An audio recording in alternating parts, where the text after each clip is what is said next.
A dark fantastic network presentation. Last scene. A mystery.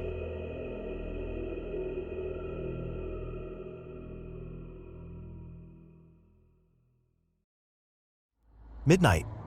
Lara was standing inside the phone booth. God, she hadn't used one in years. But that's where her instincts had led her. That's where the hum was loudest. The phone rang.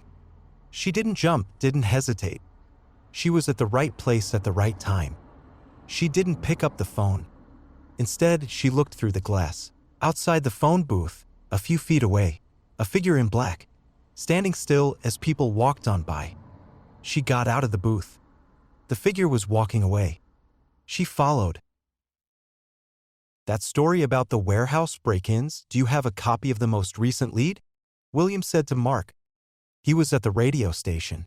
It was close to 5 and soon they would all call it a day and Mark would close up shop and switch to auto. Good old Brian was still at it, trying to make another gray news day sound exciting. Mark didn't look up from the soundboard. He was fiddling with the EQ controls, giving Brian's voice a little more bass. Brian liked that. He said it made him sound sexier, more like a TV news anchor, his secret dream. Mark humored him. There was no update tonight. But there was one last night, Mark said, grabbing a crumpled piece of paper from under the soundboard and handing it to William. William read through it quickly. Halfway through, he found what he was looking for. Thanks, William said, trying to hide his excitement. The phone rang. Mark picked it up. For you, he said ominously, handing the receiver to William. William knew who it was. Ray Lee, his boss. Hi, Mr. Lee, William said. Hi, William. Good work today. Ouch, William thought. If the boss was being gracious, it meant trouble every time. Thanks. William, we need to talk. Sure, Mr. Lee. You want me to call you back from my office phone? No. We need to talk face to face. That doesn't sound good, sir. It isn't good, I'm afraid. Well, no point in holding you in suspense. You already know there's plenty of talk about selling the station, all our stations, in fact. Yes, William said, bracing himself. Well, someone has made an offer and the company wants to sell. As soon as possible. William sat down. Mark, worried, looked at him. How much time have we got? It's not that bad. Nothing is settled yet. If it happens, it won't be until early next year. A couple of months, William thought, that's all we have before it all slips away. William sat on the bed and stretched his back. He heard something pop. Incipient middle age, he thought. He turned, looked out the open window. Night had fallen. The distant sounds of traffic were coming through the window along with that soothing hum unique to large cities with congested streets. That hum. His mind went back to Lara. The hum she believed she was hearing coming from under the ground. He took out the crumpled paper Mark had given him, read it again. And there it was. 3 of the warehouses that had been broken into, including the one he'd already checked out, were near Wallace Street, the street where Michelle was last seen and where Lara believed she heard the hum. It couldn't be a coincidence. In his gut, he knew it couldn't be. He got up, walked to the window, let the night air cool him.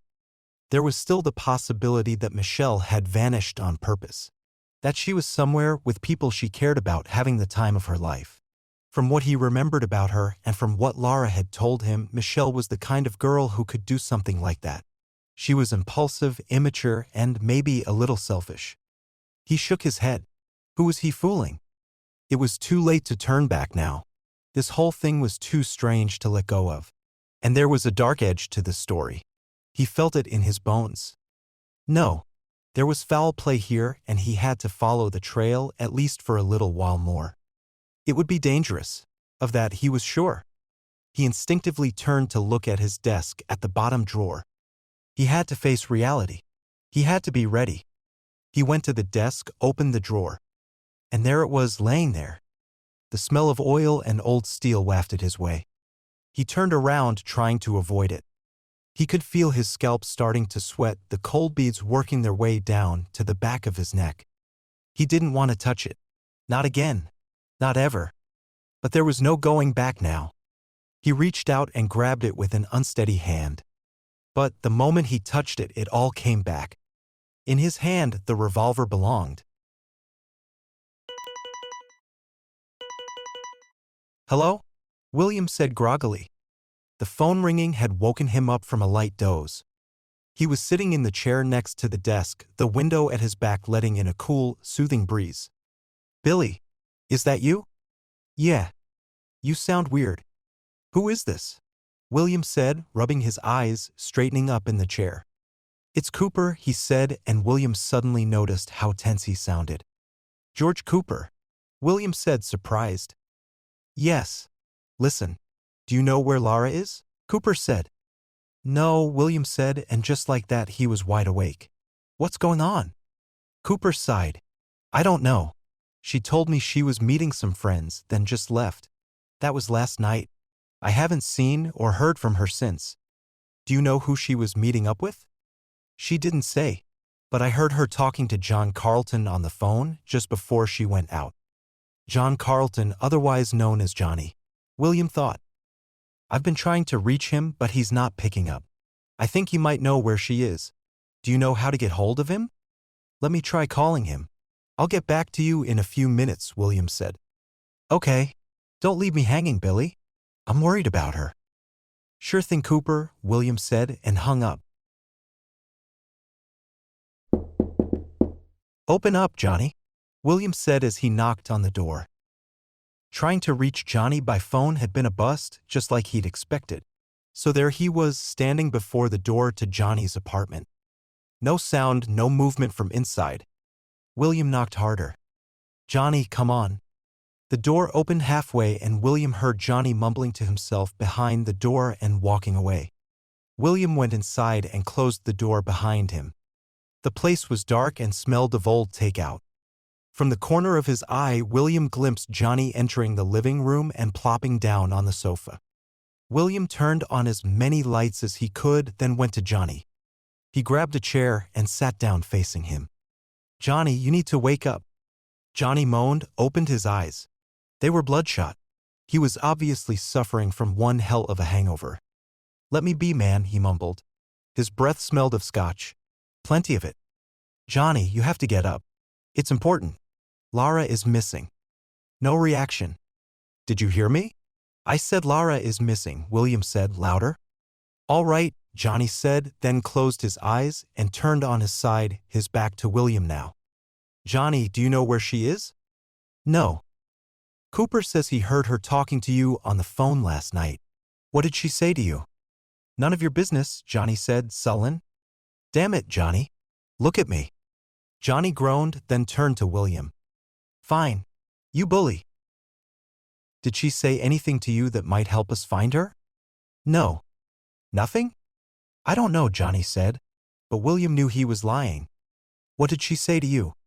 "I don't remember." "You're lying. I think she's in danger and I need to know what she told you last night. I need to know now." Johnny slowly sat up, cleared his throat. "I need a drink." "You don't. Come on. Do you know where she is?" William said, almost shouting now. Johnny blinked and looked straight at him, but didn't say anything. "What's the matter with you?" "Something's not right here." "What did she tell you?" William said. Still, Johnny said nothing.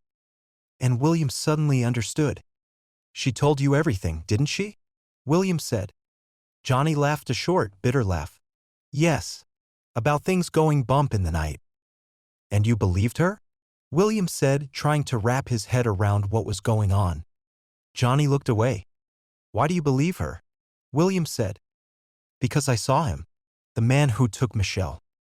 William came closer. "Who is he?" And Johnny said, "I don't know. But if you go after him, he's going to kill you. And then he'll come for me."